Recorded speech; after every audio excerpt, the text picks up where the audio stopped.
Here we go. Hi, everybody, and welcome to the Football Fan Show. Joined as always by Mac, myself, and by Carlos. Pleasure to have you on the show as always. Hi, pleasure to be here, Mac. Yeah, good. My partner in crime. It's always it's always good to be here and chat about football. What a mad week it's been. It's all happening. It's getting crazier and crazier. But we love it. We love it. Listen, if we could have done it earlier, we would have done it. So apologies, obviously, because we started slightly late. But yeah, listen, it's been amazing what's been happening, and it keeps us going. It's exciting. It keeps us awake. So Frank Lampard, let's talk about this madness. Well, what's going on? I really don't know. Well, I say I don't know. It's Chelsea, isn't it? Yeah. No patience. Yeah. All you have to do is look at what he did last season to know that he is a capable manager. Yeah. He couldn't have been under more stress and in a more difficult situation than last season. And he came through. Yeah. And he qualified Chelsea for the Champions League. And this season, he's tried to gel 6 new players. It's over half a team. And that's never going to be easy. Some players hit the ground running, but mainly players do not. And if you have 6 new players, then it's always going to be a tough job. And yet, he's only 5 points away. Well, was at Chelsea. 5 points away from the Champions League. Yeah. He was in the 5th round of the FA Cup. Yeah. And in the last 16 of the Champions League. I mean, what more do you want? Well, we're going to talk about. Listen, my favourite manager, not of all time, obviously that's Wenger, but my favourite manager who currently is in charge of any team is Ancelotti, right? Everton, but he was at Chelsea. He won the double there. He won the double. Season after, didn't do it, got sacked. It's happened before. People win the title.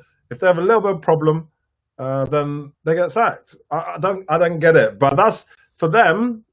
I mean, as a fan, we're going to talk about fans in a minute. But for them at Chelsea, the hierarchy, it worked, even though it's ruthless and it's horrible. But it's worked. They've sacked people and they've carried on winning titles.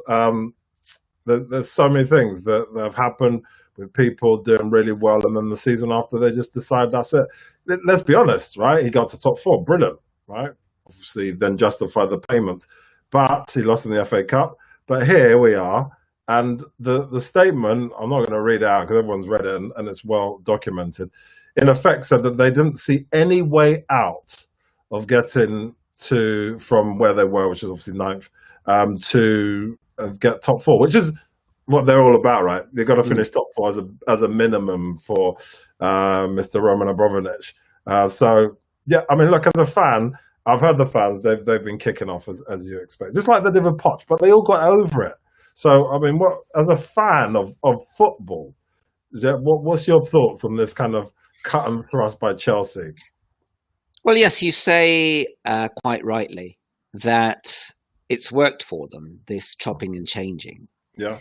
But on the other hand, we don't know how well they might have done had they, for instance, continued with Ancelotti.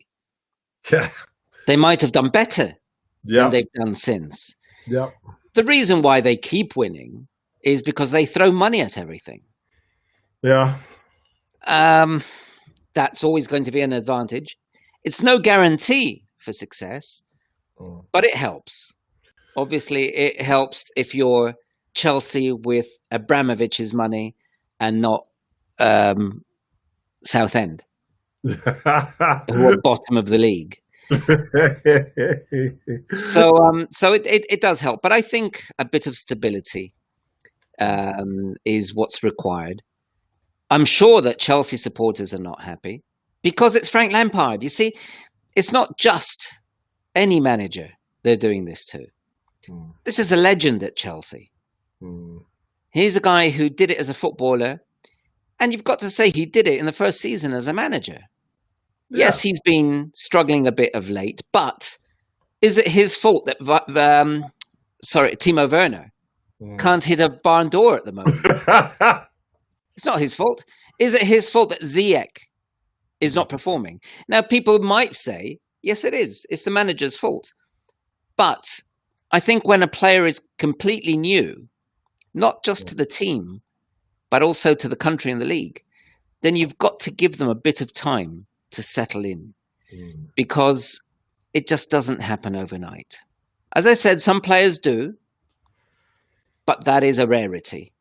Yeah. So Lampard was facing a difficult task, and all in all, it's not gone that badly. No, that's true. But not done too badly is almost not enough. As a fan, from my side, thinking about young managers. Now, listen, Frank Lampard, in many ways, like a lot of these young managers who are affiliated to a club, get the rub of the green. If they weren't related to or done well at the clubs that they were at, they would never, ever get the job. Mikel Arteta, Ole Gunnar Solskjaer, Frank Lampard, and the list goes on. So there's got to be that affiliation. So listen, he got the job early. Let's be quite frank about this and honest, because you think about someone like Steven Gerrard, he's done it, for me, the right way. He's gone away, playing Scotland, looks like he's going to win the league with Rangers. And then for him to come back now, after he's finished winning the league, would be absolutely fantastic. And he'll come back a very experienced, seasoned manager. So these guys have come in this situation. But Frank Lampard, as you said, is a legend. Even the statement was a rare thing from Roman to actually say, look, he'll always be a legend and blah, blah, blah. But the thing about it, as a fan... Well, sorry, Roman signed the letter. Yeah, well, no, he put a couple of words in saying that he was a legend and it was a difficult decision. Obviously, yeah. No, but what I'm saying is, who actually wrote the letter? Oh yeah, of course he didn't type it. He didn't even dictate it to someone else. Fair enough. I'll take that on board. But the bottom line is that as a fan, you want to see your former player managing your team. You know, for us, the dream would be, even though he's not at the moment a great manager, is Thierry Henry, obviously, or Dennis Bergkamp, of course. But you've got, and that's the same with Frank Lampard. Frank Lampard, the Didier Drogbas of the world, for Chelsea fans, this is their guy, this is their man, and there's a lot of vitriol about the situation. But surely you've got to expect this. I understand what you're saying about the fact that he should have been given time. Most people are given to the summer. But let's be honest here, right? At the moment, in this crazy season, everyone's in the same boat, okay? That ultimately he couldn't get the team working. No matter how much you love him as a player, as a manager, whatever, he couldn't get the team working. And I appreciate that Arsenal went through that. I appreciate that obviously Liverpool are going through that at the moment. But there were some things there which I don't think he would have been able to change because he hasn't got the experience. I don't know, to be honest. It's difficult to tell. But what we do know is that, as you mentioned just now, a lot of managers have gone through similar situations this season. The trigger wasn't pulled, and therefore some have come out of the situation. Others, we have to wait and see if they do. Solskjaer, how many times were people talking about Solskjaer having to go? They lost at home. Was it 6-1 to Tottenham? Yeah, I mean, Man U? Yeah, was it 6-1 or 7-1? I can't remember. But yeah, no, it wasn't 7. It was And where are they now? The top of the league. Arteta, as you said, he had a terrible run. He was being questioned by everyone. And I'm not saying they're out of the woods just yet, because just this weekend they got knocked out of the cup. But things are improving. Yeah. He seems to be finding the team. So I think that quick decisions are never right ones. I think that especially in football, a bit of stability, a bit of patience, a cool head is more likely to end up getting it right. Okay, so I listened quite extensively because, as I told you, I was driving when it all broke. And situation was apparently that the decision was made 2 weeks ago. 2 weeks ago. So so you're saying about a quick decision. How quick is that decision? That's not a quick decision if it's 2 weeks ago. They were talking to Tuchel. Obviously, he's obviously not affiliated to anyone because he left PSG. So they've been talking to him for some time, and apparently he's already here. He's in England. He's going to be signing tomorrow. He's going to be at the game on Wednesday. So it's against Wolves. So that in itself says what already they were thinking. Listen, for me, I've like I've said over and over again, summer he should have been given to, but we've got to face the reality, and the fans have to face reality because it's kind of surrendering that the fact is that's the way Chelsea is built. It's not built. It's like the England manager's job. It's built to only be short term. And Tuchel for me is going to be short term as well. I mean, tell me if I'm wrong here. Considering everybody knows, it's well documented how spiky and fiery he is with the players and his dictator style and the board. So, what's your thoughts on this guy? I mean, you know much better than me. Well, first of all, I would say that if the decision was made 2 weeks ago, that's even worse because they've given Lampard less time. It means that had Chelsea won every match they played for the last 2 weeks, 7-0, Lampard would have been out. Yeah, they did. But to be honest, obviously the Chelsea Luton game was a nice game for him. But even the Luton Chelsea games, even talking to yourself, I didn't watch it. They were struggling in part. Oh, they struggle at times. Yes, they did struggle at times. No, there's no doubt that the team is not at its peak, nowhere near. But look at, for instance, what's happened. Even in the summer, I was telling you how good Kai Havertz is, and he's shown nothing yet. He's shown nothing. Timo Werner was meant to be the guy who was going to knock in the goals. And even though he got a few early in the season, he couldn't even score a penalty against Luton. And he's been missing chances. He missed chances against Fulham. His confidence has gone. And whether you have Lampard on the bench or Tuchel, Werner's confidence will not come back until he scores 2 or 3 goals, not just one. So I don't think that this is going to make that much of a difference. The only thing I would say is if Lampard had lost the players' confidence, if they were not backing him, then Chelsea had no choice. Because once the dressing room is lost, then all is lost. And you have to bring in a new manager. But we don't know if that was the case. Tuchel, I don't know why he is so admired around the world. Because, to be honest, I don't like his style. His ego is huge. As you said, he's very spiky. He's irritable. He hasn't really done it. He won the cup with Borussia Dortmund. And yes, he won a couple of leagues. He won both league titles the 2 years that he was in France with Paris Saint-Germain. But come on, if you don't do that, then you should retire. Yeah. Yeah, it's not exactly a difficult task for them. They've only got 1 or 2 teams, haven't they, that they can really challenge them. Well, it's not that they haven't got good teams. It's just that they have so much more money than anyone else, and they can buy so many good players that they stand out. Yeah, and also you could say yes, they got to the final of the Champions League for the first time ever under Tuchel. Well, look at the way they beat Atalanta. I mean, they were out of the competition to one of the minnows. Yeah. And then in the semi-final, they had to play RB Leipzig, who played their worst match against Paris Saint-Germain. They played an awful match against Paris Saint-Germain.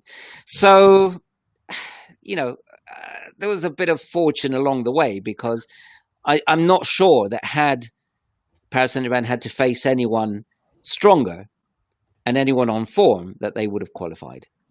Yeah. Well, Poch is there now, so we'll see. We'll see what they do. But yeah, you're right. I mean, yeah, they are.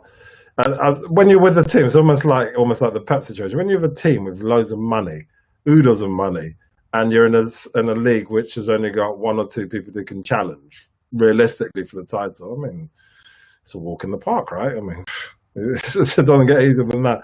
But with Tuchel, I've already had, listen, I've already spoken to Chelsea guys. They already say that they don't like him. They already think he's going to last not more than a year, maximum 18 months. Even the pundits are saying on the shows, the radio shows, they'll be lucky to get 2 years out of this guy.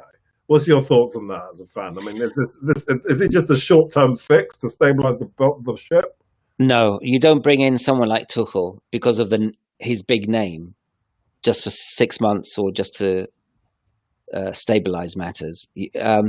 I think if Chelsea are going to go ahead and sign Tuchel, it's for the long stretch. Now, I'm not saying that he will stay for more than a year or two. Yeah. I think the plan is probably to give him 5 years. What? You think? Oh, yeah. Well, I'm not saying the contract will be 5 years long, but what I'm thinking is that the planning, the thoughts behind this is that this guy, he's a young guy, he's 47. Yeah. If you bring in someone like that, it's not just for a couple of years. So I think that the idea is to give him a long-term contract. It might be 3 years, I don't know. But the idea is for him to stay longer and maybe build some kind of legacy for the club to become a Manchester United under Ferguson with him. I think that's the idea. I'm not talking about success. I'm not talking about winning 13 league titles. What I'm saying is that he has to be the guy to drive Chelsea forward over the next few years. Do I think it'll happen? No, I do not think it'll happen. Do I think he'll stay very long? No, I don't think he'll stay very long because he's so irritable. And I think that he will probably have some conflict or other with players. And once that happens, then you're in trouble. Yeah, no, I agree. I think the thing about him as well, two things. Chelsea, I can't think of a guy staying 3 years ever. I'm trying to think. I was like under Roman's management, not obviously Bates, but I'm struggling to find someone who's been there for more than. No, there hasn't been. Yeah, that was the first thing, and secondly, Tuchel, like we've just talked about over and over again, no filter.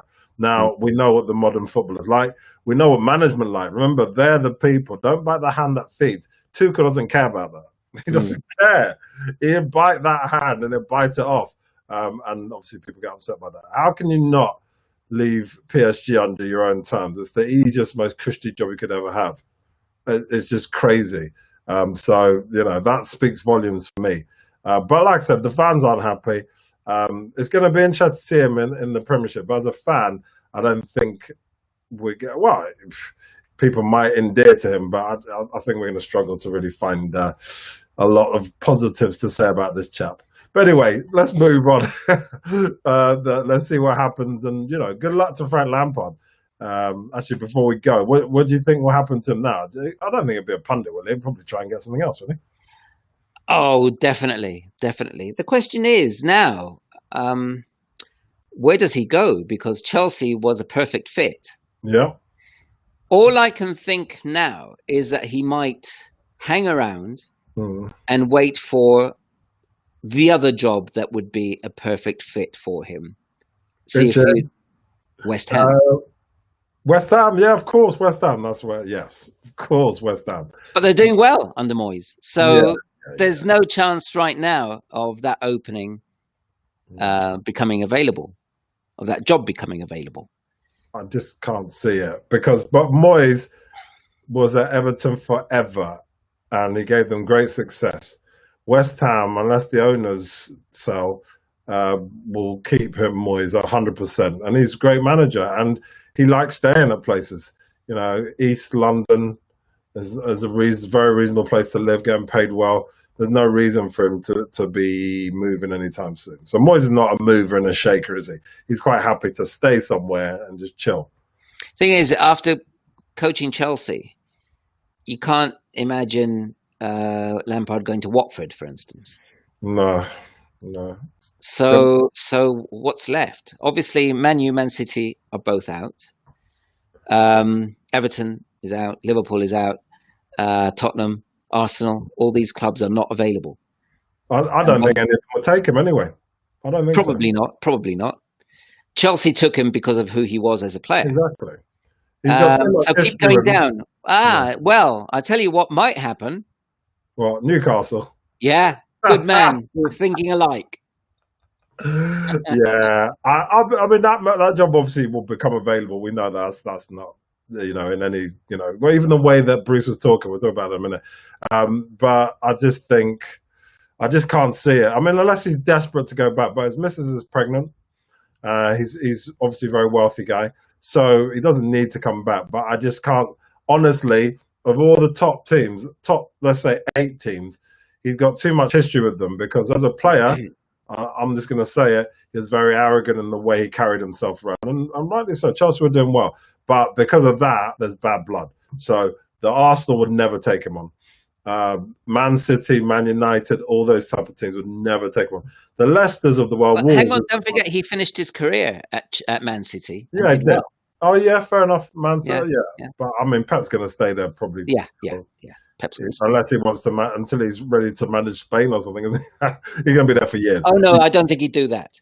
Yeah, I don't think he's going to. He's pro-Catalan independence. Oh, of course, so I don't think that he would manage Spain. Maybe he would. He played for Spain, so he might, but I doubt it. What might happen is, after the Barcelona presidential elections, if someone manages to entice Guardiola to come back and coach, then there would be an opening. But we're talking about something that might not happen for several months. Yeah. We'll see what happens. Right. Let's talk about the FA Cup. So let's go run through a few games. So first of all, Arsenal, Southampton, Arsenal. Arsenal took liberties, really. They just put out the team 9 changes, and they got punished for it. But Southampton didn't even look that good. This goal was an own goal. Ball came in, obviously throwing them in, and it got turned in by Gabriel, who's just come back. So Arsenal used it as an opportunity to get the injured players back in, or long-term injuries back in, and play some of the fringe players, the Willians and the Pepes of the world. And they did nothing to show they should actually ever be in the starting lineup. What did you make of the game? Well, I think if you don't put out your first team against Southampton, you're going to struggle. Yeah, there are no pushovers, and even though Southampton were not brilliant in this game, I think they were the better team. I think they dominated. They had a few chances, and they'll be very happy to continue on their merry way, because they've got no problems in the league. And they might think about qualifying for Europe, but a good cup run will also be a bonus for them. So I think Southampton came out of this with credit as well, because they showed themselves to be a determined side and an ambitious side, because they tried to attack all the way through. Oh yeah, they were really on it. Yeah, and I think again it shows what a great job Hasenhüttl has done. Again, someone who soon might be on the move, but not because he'll get sacked, but because he'll get poached. But which club is now going to poach Hasenhüttl? I tell you something. If I was going to say Abramovich, but it's I can't remember the name of the lady who makes the decisions at Chelsea. I can't remember her name. Well, if I was in that particular job, if I had to choose a coach for Chelsea, I would put Hasenhüttl ahead of Tuchel any day of the week. So just a quick one, a side note on the whole Tuchel thing as well. Apparently, talk of the reason why he was straight away at the front of the list is because the stars, or the potential stars, are both from the German league. obviously Kai Havertz and obviously Timo Werner. So there's talk of that, but surely they speak English anyway. I don't think that really played a part, did it? It might not because of the language issue necessarily, but because there's a cultural thing. They might feel a greater affinity towards the coach. He might make them feel more comfortable. But even Hasenhüttl could have done that, even though he's Austrian, isn't he? He's Austrian. But he could have done that. I don't know. We'll see. Maybe he will get the best out of the German stars, but I don't know. Coming back to Southampton, they must be delighted with Hasenhüttl. After that 7-0, was it? Or 9-0? What was it against Leicester? 9, yeah, I can't remember. You see, there we have a team that could have said, we're getting rid of this guy. We've just lost 9-0 at home. That was a crazy game. And didn't. And now they're reaping the benefits. Yeah, no, he's done well. Arsenal are playing them again anyway this week. So playing exactly the same, but obviously a bit different side. So a bit different game. So let's talk about another game. The last game for Mr. Lampard for Chelsea, 3-1 against Luton. So you alluded to it earlier that Chelsea obviously won, but that doesn't tell the full story of the game.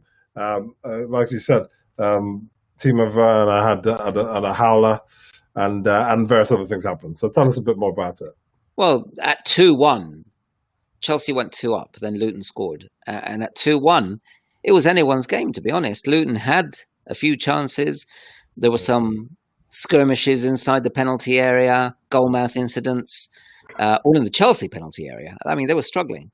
And I thought perhaps this game had been the straw that broke the camel's back. But from what you say, the camel's back was broken 2 weeks ago. Yeah. So probably this game had nothing to do with it, but it did not reflect very well on Chelsea or Frank Lampard because they were struggling against a mediocre Championship side. Yeah. And then Werner had a penalty saved. I'm sure they let him take it because he needs to score. Exactly. But how much damage will this penalty miss have made? Because how much would it have done? Because if you need to score and that's why you take a penalty, but you miss the penalty. Yeah, it's just like. Then, I mean, that sets you back enormously. Oh, massively. It's tough. I'll tell you what, thinking about strikers, obviously there's been a lot who struggled. The Liverpool guys have all struggled. I know they scored in the game, but we'll talk about that in a minute. But Arsenal as well. There's been a lot of people struggling, but to miss a penalty, oh my God. That's got to be one of the most devastating things that you have to go through. Luckily, it was in a kind of safe environment, shall we say, with the FA Cup when you're already winning. But it's just crazy. Yeah, because it was in the final minutes, so it didn't really matter to anyone but him. Yeah. Anyway, we can talk about Chelsea forever, but let's go on. So your game, Fulham against Burnley. What happened there? Yeah, great result. Huh? Both teams made lots of changes. I think we made 9 changes as well, like Arsenal did. Yeah. This is the shame about the FA Cup. Teams will just rotate. They see the FA Cup as an opportunity to rest players and keep fringe players happy by letting them play. And when you haven't got a squad, like Fulham, then you're going to struggle. The defence that played against Burnley was a defence that was conceding goals for fun early in the season. All right. Ream and Hector. The new boys who have done so well defensively didn't play. So that obviously had a big influence. This team, this defence that played the other day, was conceding on average 3 goals per game, and they managed to keep up their record. So you've got to say they're consistent. And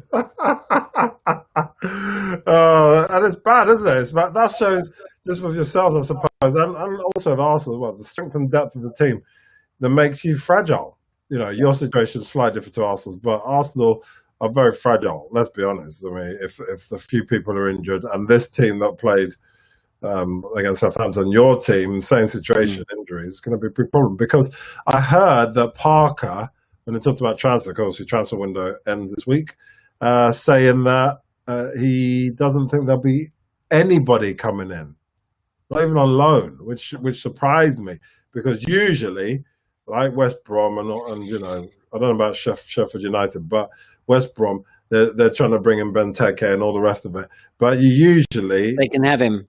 Yeah, no, he's rubbish. But It used to be good. I used to like Benteke. I used to like him early on. He was all right. He's like one of those guys at Aston Villa who can only play in that system. Like if you take Vardy, for example, out of this, he's the one I can think of. Or Andy Carroll, when he was obviously when he started Newcastle. But if you take Vardy out of the system he's so used to, he's going to struggle. And Benteke was amazing at Villa, but outside of that, come on. He's trying to do an impersonation of Timo Werner. And he's been doing it for years. That's the difference. So it's the other way round. It's Timo Werner doing impersonation. He got on the videos. He got on YouTube and I look at a few videos and thought, right, I'm going to be like that guy. Benteke's my hero. Oh, brilliant. Well, I'm not sure that we can actually bring in anyone on loan because, you know, it's limited to I don't know how many. Yeah, but and we do have a lot of loanees. So, okay. Oh, yeah. So I'm not sure we can. I don't know the number right now that we have. Lookman is one of them. Aina is another. There are more. About Caballero, is he alone? Unfortunately, I think no. I think Anderson is alone as well. Oh my God! So you got loads. Areola, the keeper, is alone. All right. Okay. So we probably can't get anyone on loan now. But if we don't sign someone who can put the ball in the back of the net, then we may as well just take out the white flag now. Well, I wouldn't take out so quickly, considering you've got other people in contention. So West Brom, they're going to sign some people. They may do a little bit of work, but realistically, let's be honest, they're not going to do anything special. Sheffield United, regardless of what they do, I think they're too far gone. So the realistic situation for me is yourselves and Brighton. You've always said Brighton will get out of it, and Newcastle. So Newcastle are a hot mess, and we've talked about him get the guy against that, but I just don't know if he's going to sack him. I don't know. I saw Newcastle against Villa the other night. Yeah, and they are shocking. They're so bad. That's so bad. And you look at their players individually, and you wouldn't say that they would be such a bad team. I think it's psychological because this team has gone backwards. They weren't looking that bad early on in the season. I mean, Callum Wilson, he's not bad. He was very good for Bournemouth. Very good. Yeah. And look at him now. So something is going on. I'm not sure that sacking Bruce would make that much of a difference. I was saying to you the other day over the phone that I think Benitez would save them. Yeah. But I don't think Benitez is going, or so it seems. But if someone else comes in, I don't think it'll make that much of a difference. Yeah. Yeah, I'm interested to know. Obviously, we'll find out in the wash when he eventually gets sacked what the situation is in the dressing room, because I just get the feeling that from the way he's talking, even Bruce is not very confident. He's always talking about other managers. Oh, they've been in this situation, they've been in that situation. You know, Arteta, he was in the bottom half, and now he's getting better, and this guy's in the bottom. But he's not focusing on himself. He's not saying, right, we are going to sort this out. We've got some few issues we're working through, but we're going to do this. And I believe in my play. That's the kind of conversation that's happened at Sheffield United. When you ask that Sheffield United manager, he doesn't have any kind of even thoughts in his mind, negative thoughts or even hesitation. that Sheffield United are not going to get out of it. Now, obviously, the reality is different, but you don't get that feeling from Bruce, right? I just get the feeling that they've given up at Newcastle. Yeah, players and manager. that's it. That's it. And they looked like a team that had given up against Villa. Hmm. So, for me, if Fulham are going to stay in the Premier League, then they have to try to overtake Newcastle. Yeah. Well, Newcastle have been on 19 points for a long time, so you know you've got a good opportunity. Yeah. I mean, we've got tough. Well, I was going to say tough. In theory, they're the easiest matches that you can have because we're playing West Brom and Brighton and West Brom in that order. But big game, there huge are game. key matches because people usually say 6-pointers. If we're going to pull out of this situation, we need to get at least a win and a draw.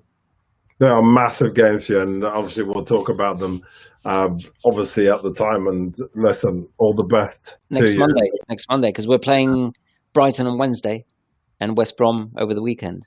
Yeah, you've got to try and hopefully get a draw against Brighton and you beat West Brom. But you know those kind of games are going to be, for someone like me as a neutral, will be highly entertaining because they may start very, very slowly, but they'll pick up really quickly because everyone. I'll tell you what, though, it's far more important to get a win against Brighton than against West Brom because we have to catch Brighton up.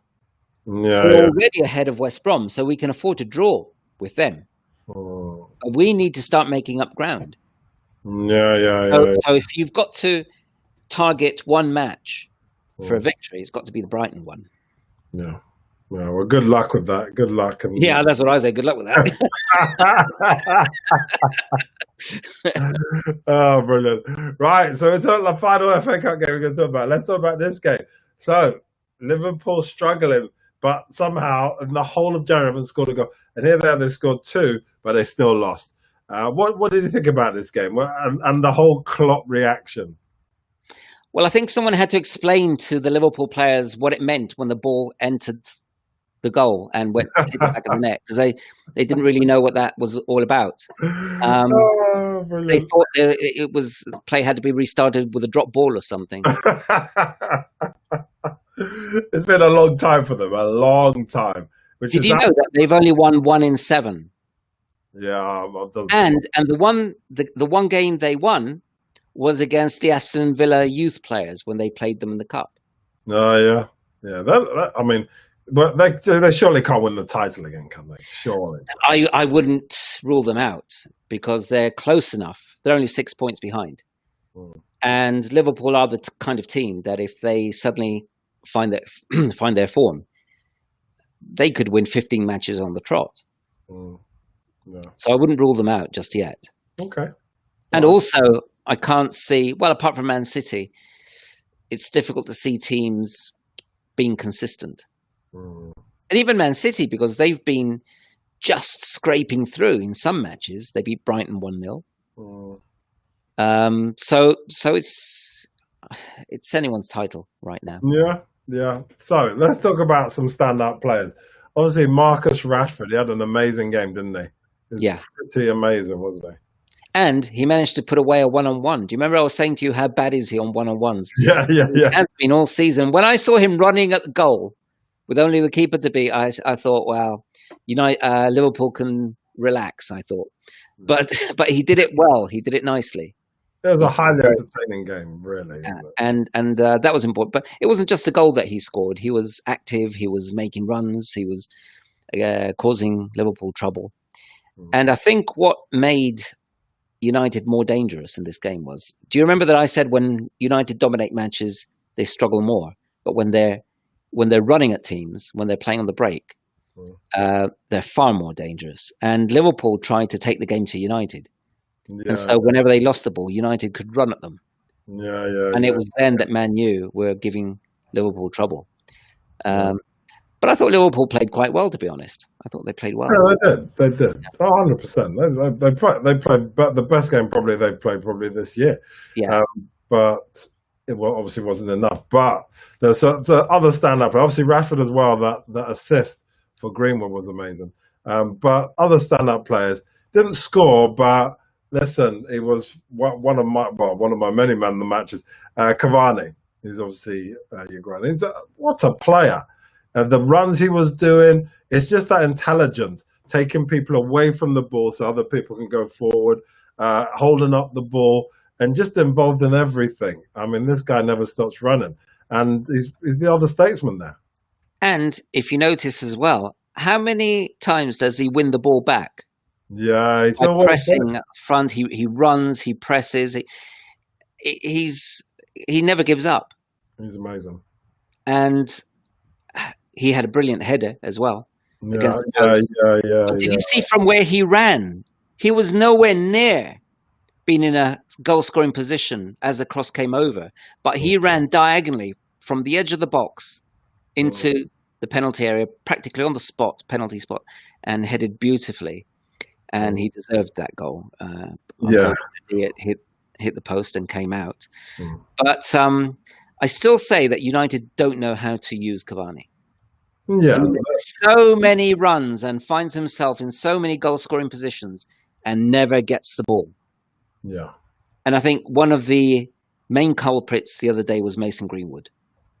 Yeah, I think he's a young guy, and I know you got to give him a bit of relaxation in that situation. He'll learn. But yes, I agree with you. Yeah. Without a shadow of a doubt, as a fan, it was entertaining. But without a shadow of a doubt, you're right.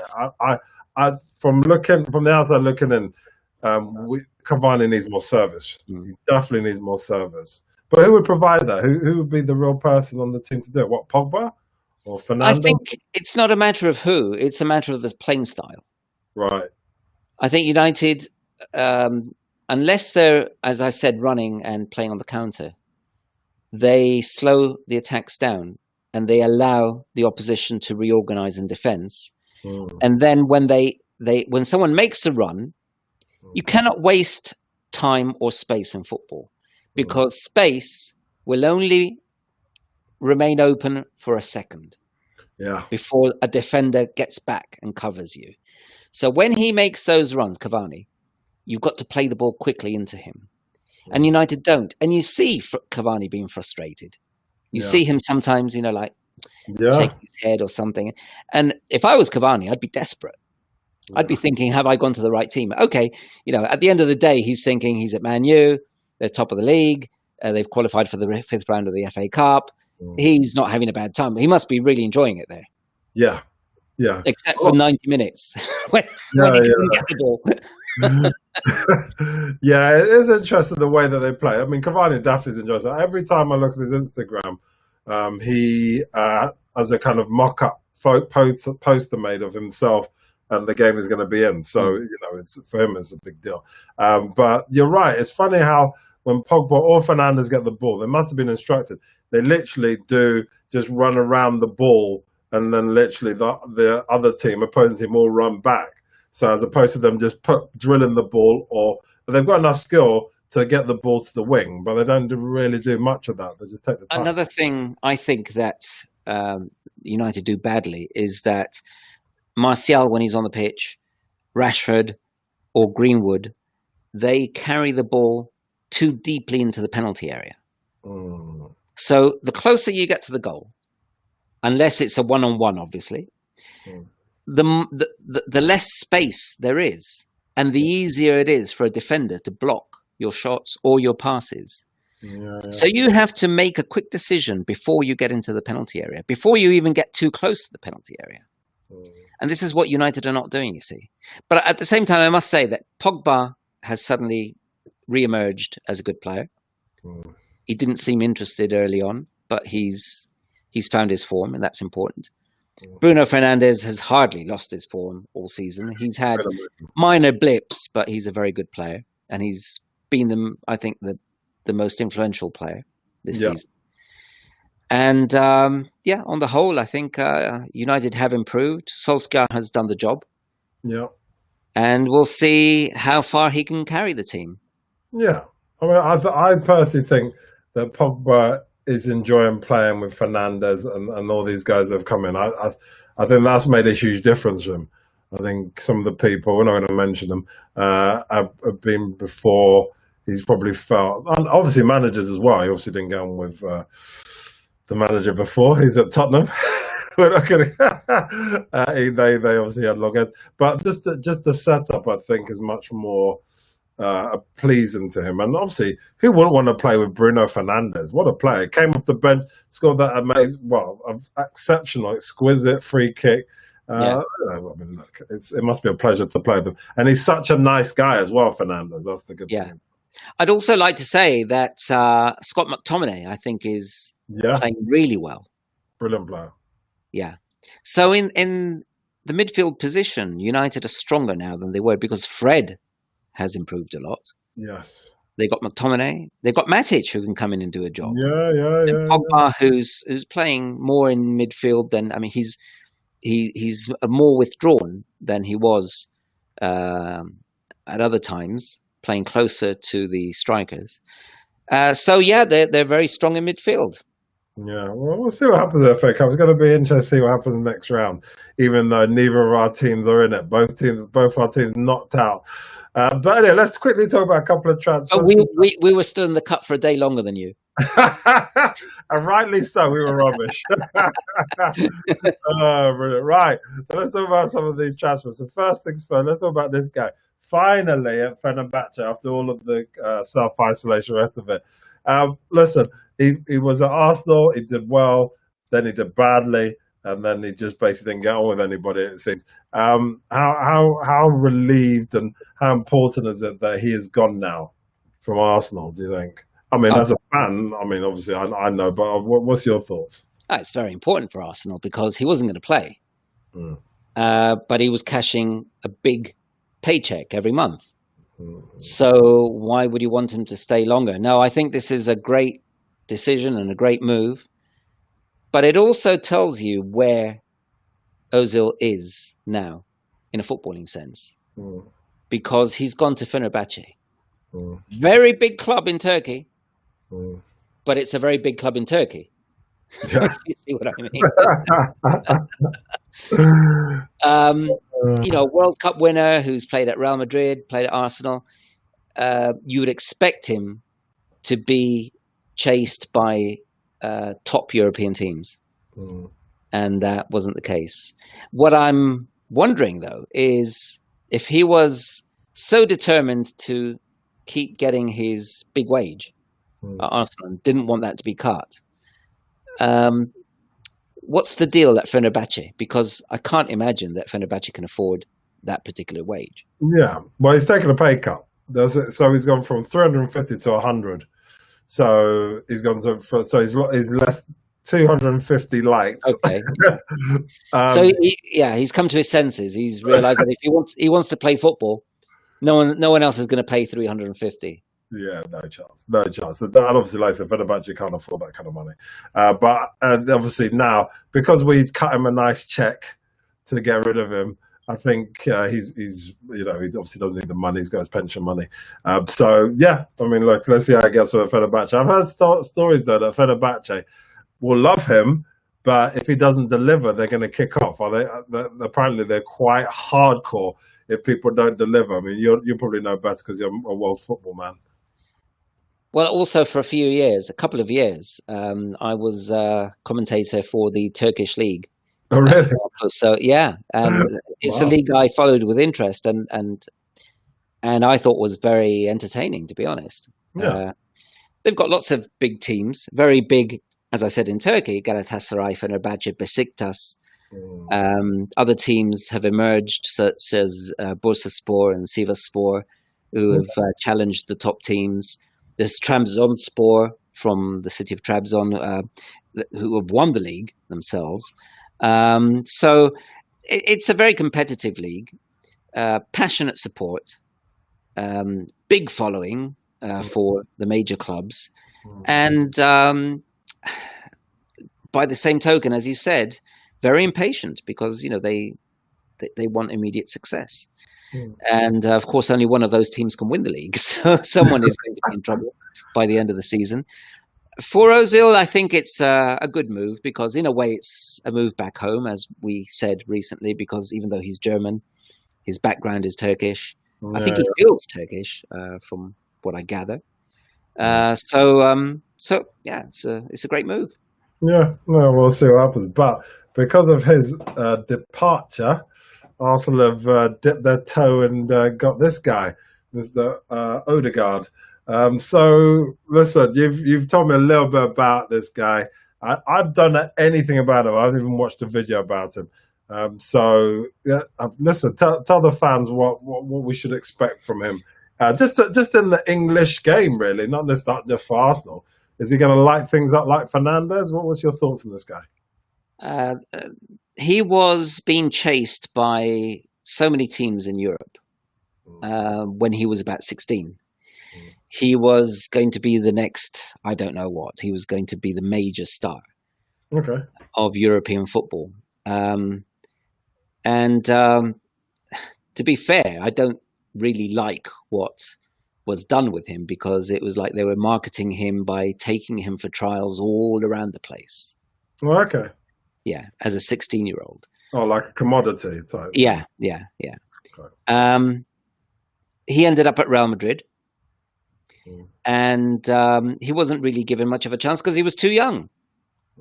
So he played for their third team, then for the second team, and then he went on loan to different places. And I think it was only really at Real Sociedad last season that he started shining and started showing his worth. Okay. He's a skillful player. He can beat a man. He likes to make runs from deep, likes to carry the ball, and can give a good pass as well. So he's a kind of an attacking midfielder, can play maybe down the flank. I'm trying to think where he would fit in at Arsenal. They might try him on the right where Pepe plays. Okay. Maybe, even though that's not his position, but I think he could do well there. In a 4-2-3. Well, it depends what system Arsenal play. Yeah. He could play behind the striker. We'll see. But I think he'll take a bit of time, I think. Oh, really? I don't think he's going to just walk into the team and be a star. Okay, well that's going to be a problem, isn't it? Because he hasn't got time. We're halfway through the season and he's on loan, so we'll see how it all runs. We've had some right shockers on loan, so I can list of many. But let's see. Hopefully he can get and adapt to the game relatively quickly, especially if he's been on loan a few places, like I said. So we'll see what happens. But listen, I've heard, forget about the transfers. I've heard about people outgoing. Obviously, Arsenal are trying to get rid of loads of people. But this guy here, Garcia, apparently wants to leave City. Very bizarre. No, I find it bizarre. But, he's going, is it Barcelona? That's the talk from Pep. What's your thoughts on that? That's quite interesting. He refused to sign a contract. Barcelona have been following him, and apparently they've been interested for a while. When he first broke into the Man City side, I thought he's not ready. Okay. He's not Man City standard, I thought. Okay. And suddenly, because he played for the Man City first team, he was selected to play for Spain. Right. So from being a second team player, he suddenly went to playing for the Man City first team and being an international. Okay. But then he dropped out of the Man City side again, obviously, because he's not as good as Laporte. He's not as good as Ruben Diaz. He's not as good as John Stones is now. Yeah. I'm not going to talk about John Stones of last year or before that. But John Stones has suddenly... Yeah, it's been amazing. Yeah, he's surprised everyone by playing football. No, I must say I'm pleased for him because he's doing very well. And okay.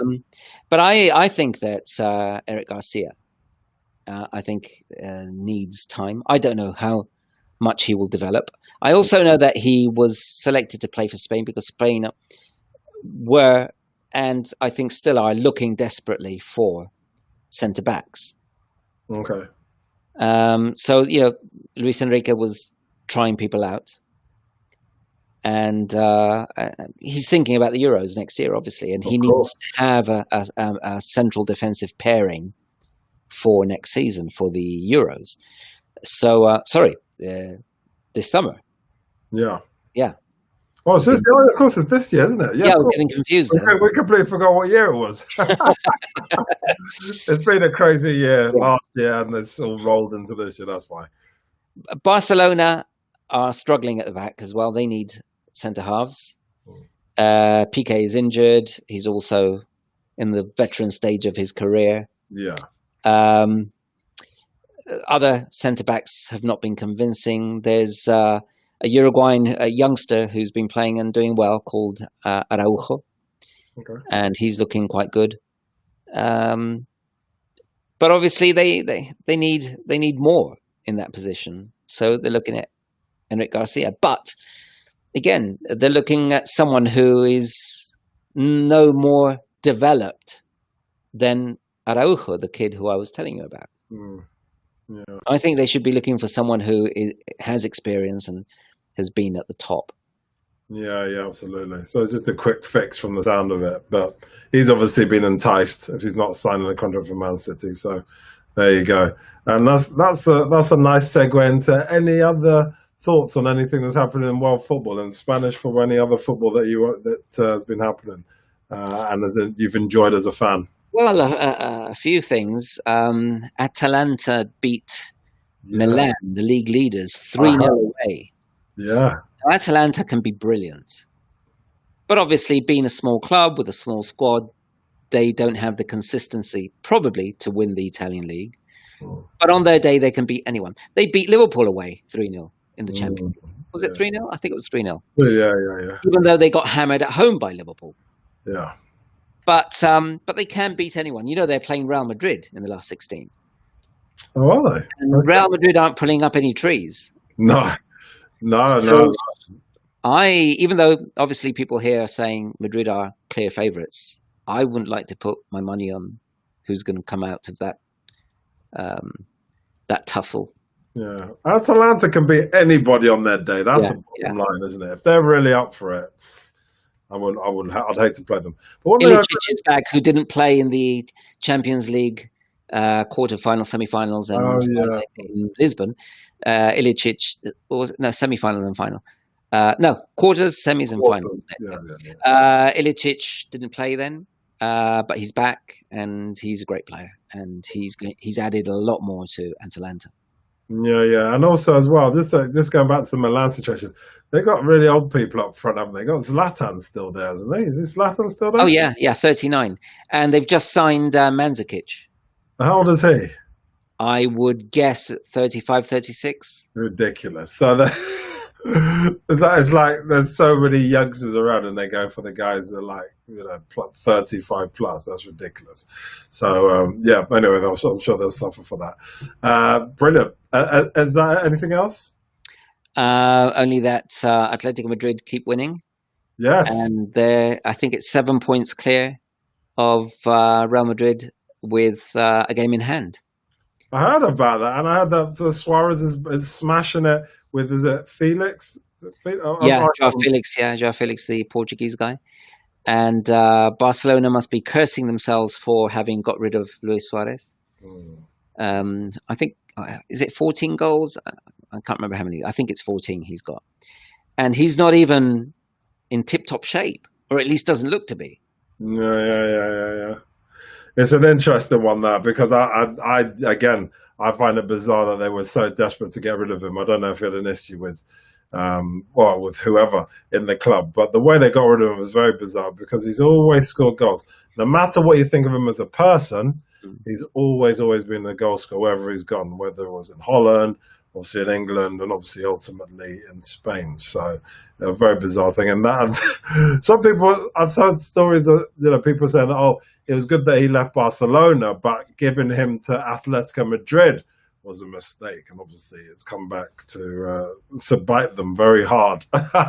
Yes, especially at a time when Barcelona are not doing that well. They seem to be gradually improving. They won 2-0 away to Eibar on this last weekend, without Messi, right? Okay, who's suspended after being sent off the final of the Super Cup.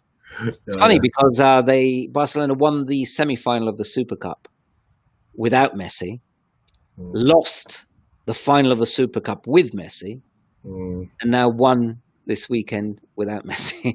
And I'm not obviously saying that the team is better without him, but what I'm saying is that the game plan is better probably without him, because when everything has to go through one player, then I think it's easier for the team defending you. Of course, they know exactly how to defend against that. And Yeah. we'll see what happens with him, and I'm sure we'll have plenty of talks about that in the time to come in the run up to the summer as his contract comes to an end, whether he stays or goes. So we'll see. But brilliant. Okay, brilliant. Well, thank you so much. Pleasure. And so thanks, Carlos. You've been brilliant as always. Always a pleasure chatting about all the things that are going on in the world of football. Obviously, Frank Lampard has been the highlight of the day. The way it all kind of came about was absolutely mad. A low light. Yeah. So thanks for that chat, and thanks for all the thoughts. And listen, anybody who's watching, we'd love to hear your thoughts on the matter. Don't forget to like, subscribe. Let us know your thoughts. Leave some comments, and we'll get back to you about them. So thanks for watching. Thank you, Carlos, as always. Thank you for watching the Football Fan Show, and we'll see you next week. We'll be back next week, same time, 7 o'clock.